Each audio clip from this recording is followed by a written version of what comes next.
नमस्कार। इस समय जो मैं आपको जिला अम्बाड़ा हल्का नारायणगढ़ से सीधी तस्वीरें दिखा रहे हैं। हमारे साथ मौजूद हैं भारतीय किसान यूनियन शहीद भगत सिंह प्रदेश उपाध्यक्ष विक्रम सिंह राणा जी। बता दें, राणा जी समय समय पर किसानों की आवाज़ उठाते रहते हैं। किसानों के हकों के लिए इनकी लड़ाई लगातार जारी रहती है। तो आज हम इनसे चर्चा करेंगे, बारिश के कारण किसानों का जो नुकसान हुआ है, जिला अम्बाड़ा की बात की जाए या नारायणगढ़ की बात की जाए, तो जानेंगे क्या कुछ नुकसान किसानों का हुआ और इसका क्या कुछ आंकड़े राणा जी के पास मौजूद हैं। राणा जी, आपका बहुत बहुत स्वागत है। अगर बात की जाए आपकी, आप निरंतर समय समय पर किसानों की आवाज़ उठाते रहते हैं, चाहे वो मामला शुगर मिल का हो या किसानों की फसलों का जो नुकसान हुआ है। तो किसानों की अगर बात आती है, किसानों के लिए सबसे पहले आप हमें आगे नज़र आते हैं। जिस तरह से बारिश हुई और बारिश के कारण फसलों का नुकसान हुआ, इसके बारे में आप ज़रा बताइए। जिला अम्बाड़ा की बात की जाए या नारायणगढ़ की बात की जाए, किस तरह की स्थिति है फसलों की और किसानों का लगभग कितना नुकसान अब तक हो चुका है? सबसे पहले आपके चैनल का और आपके दर्शकों का धन्यवाद। आप जी का बहुत बहुत धन्यवाद। शुक्रिया। अगर नुकसान की बात की जाए किसानों की, तो ये आकलन लगाना अभी बहुत मुश्किल है। बहुत बड़ा किसानों का नुकसान बाढ़ के कारण हो चुका है। नुकसान एक तरह का नहीं है, नुकसान एक वर्ग का भी नहीं है, सभी वर्ग का नुकसान हुआ है। जैसे किसान का फसल बर्बाद हुई है, वो किसान चलो जमीन बच गई, अगली बार फसल बीज लेगा, उसका सिर्फ फसल का नुकसान हुआ है। कुछ किसानों की ज़मीनें ही बह गई, जैसे मारकंडा का के पास के गांव हो, वेगना के पास के गांव हो, डांगरी के पास के गांव हो, बहुत सारी ज़मीनों का बहुत बड़ा नुकसान हो चुका है। इसके अलावा जान माल का, जो पशुओं की, चाहे किसान के पशु हो या मजदूर के पशु हो, उनका जान माल का भी काफ़ी बड़ी संख्या में नुकसान हुआ है। इसके अलावा मार्केट तक में पानी बढ़ गया, दुकानदार भाइयों का भी नुकसान है, मजदूरों का, पशुओं के साथ साथ बहुत से मकान भी या तो गिर चुके हैं या गिरने की कगार पे हैं, तो उनमें काफ़ी बड़ा लॉस हो चुका है। कई प्रकार का नुकसान है जो पानी उतरने के बाद और बारिश रुकने के बाद ही इसका आकलन किया जा सकता है। जी, तो प्रशासन और सरकार की तरफ से कुछ मदद की गई है? देखिए, प्रशासन की तरफ से या सरकार की तरफ से अभी तक तो कोई मदद नहीं है, सिर्फ बातें ही बातें हैं। किसान संगठन, आम लोग, या सबसे बड़ी भूमिका गुरुद्वारों की है, जो लंगर की सेवा, राशन की सेवा पहुंचा रहे हैं, पशुओं के लिए चारे की सेवा पहुंचा रहे हैं। सरकार इसमें कहीं भी दिखाई नहीं दे रही। जी, तो जो नुकसान किसानों का हुआ है, इसकी भरपाई के लिए चाहे बात सरकार की हो या प्रशासन की हो, तो इसके लेकर किसानों की कुछ मीटिंग हुई है, इसकी भरपाई कैसी होगी? क्योंकि कई तरह की योजनाएं किसानों के लिए केंद्र सरकार ने चलाई हैं, उनका कोई अभी तक, आप जैसे बता रहे हैं, कोई अभी तक फ़ायदा नहीं हुआ है। तो इसके लिए आगे की क्या कुछ रणनीति है जो नुकसान हो चुका है? देखिए, नुकसान काफ़ी हो चुका है और सभी किसान संगठन संयुक्त मोर्चा मिलकर मीटिंग वगैरह कर रहे हैं, अपनी बातचीत रख रहे हैं, सरकारों से भी बातचीत रख रहे हैं कि किसानों का या जिस भी वर्ग का जो भी नुकसान हो उसका सही आकलन लेकर उनकी मदद की जाए। लेकिन अभी तक कोई ऐसा दिखाई नहीं दे रहा कि जहाँ से किसानों की या आम लोगों की कोई मदद हो सके। ये जो फैसला है संयुक्त मोर्चा ले रहा है, और संयुक्त मोर्चे ने एक फैसला लिया भी है कि 22 अगस्त तक किसान सरकार लोगों की मदद करे, किसानों का दुख देखे। अगर नहीं कोई मदद होती तो 22 को चंडीगढ़ का घेराव होगा। संयुक्त मोर्चा पंजाब, हरियाणा, हिमाचल, सभी राज्यों से किसान संगठन। तो जो नुकसान हुआ है, जो समस्याएं किसानों को आ रही हैं बारिश के कारण, बाढ़ के कारण, इसकी कुछ जानकारी सरकार प्रशासन तक पहुंचाई गई है? समय समय पर सारी जानकारियां पहुंचा रही हैं और सरकार को भी के सामने है, कोई ये छुपाया हुआ तो चीज़ नहीं है।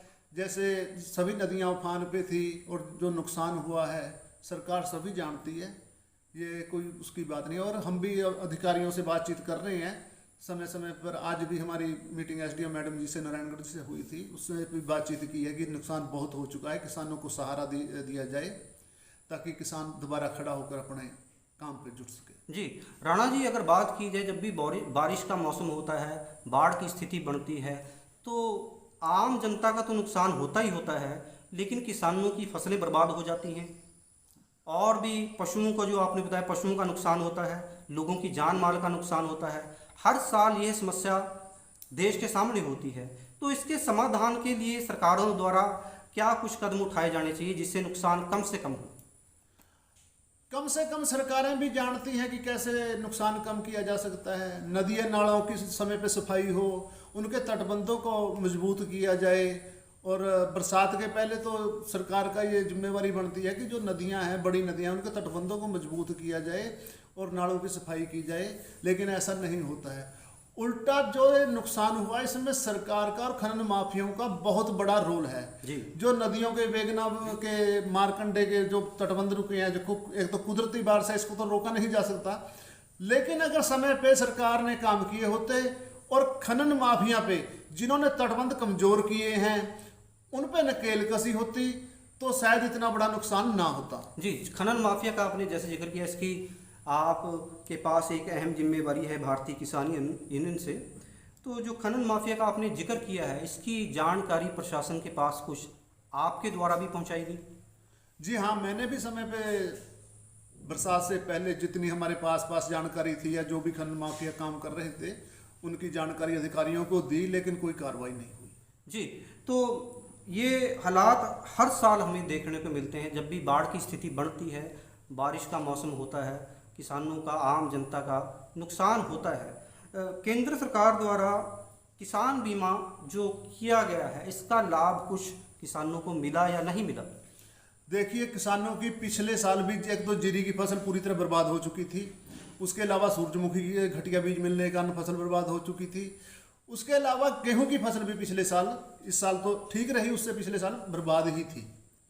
लेकिन जो प्रधानमंत्री फसल बीमा योजना थी, उसके तहत जिन किसानों की राशि गई हुई थी, उन्होंने किस्तें दी हुई थी और जबरदस्ती किस्तें ली थी, वो कुछ किसानों की राशि ही वापस कर दी, लेकिन किसी को भी नुकसान के एवज में उस बीमा योजना का लाभ नहीं मिला है। किसी भी किसान को नहीं मिला है। और उसका भी जैसे क्षतिपूर्ति पोर्टल, अब सरकार बोल रही है कि क्षतिपूर्ति पोर्टल खोल दिया गया है, उस पर आप अपना नुकसान दर्ज करा दें, उसके बाद फिर किसानों को उसका नुकसान दिया जाएगा। लेकिन ये क्षतिपूर्ति पोर्टल पिछले साल जीरी के सीजन में भी था, लेकिन जीरी के सीजन में क्षतिपूर्ति पोर्टल से किसी भी किसान को कोई लाभ नहीं मिला है। किसानों की समस्याएं अगर सरकार चाहे, सरकार की नीयत किसान को बचाने की हो, तो कोई बड़ी बात नहीं है। ये कुछ समय में ही किसान की जो भी समस्याएं हैं उनका हल हो सकता है। आज कोई भी व्यक्ति, मैं आपके चैनल के माध्यम से बताना चाहता हूं कि देश में कोई भी ऐसा व्यक्ति नहीं है, चाहे अपाहिज है, चाहे बीमार है, अपंग है, चाहे वो कमाता है या नहीं कमाता है, प्रत्येक व्यक्ति सरकार को टैक्स दे रहा है। जिसने कपड़ा पहना है 28% जीएसटी है, वो 28% जीएसटी सरकार को दे रहा है। जी जी। डीजल पेट्रोल है, डीजल पेट्रोल पे राज्य सरकारों का टैक्स अलग है, केंद्र सरकार का अलग है, वो जीएसटी से भी बाहर है, उस पर टैक्स दे रहा है।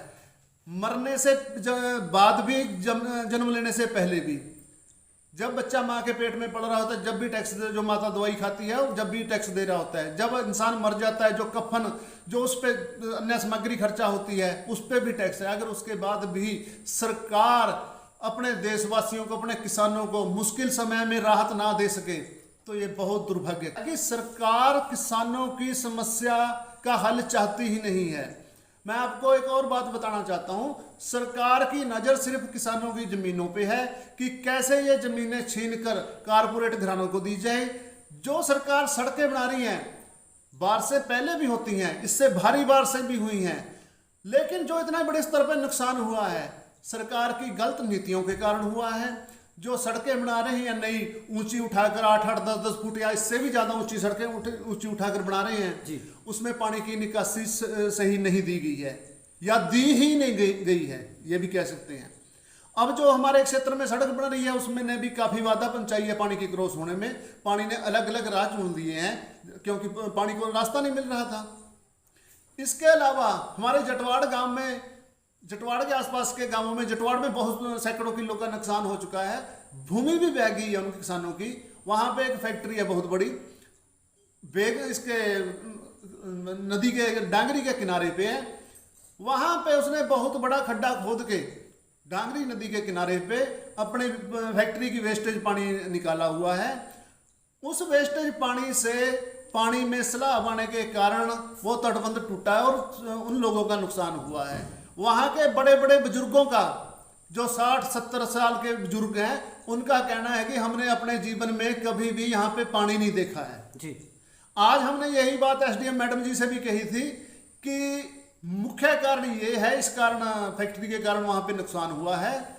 आप किसानों को क्या राहत देंगे और उस फैक्ट्री मालिक को क्या उसका पुनिशमेंट देंगे, सजा देंगे? जी, तो आश्वासन क्या मिला आपको?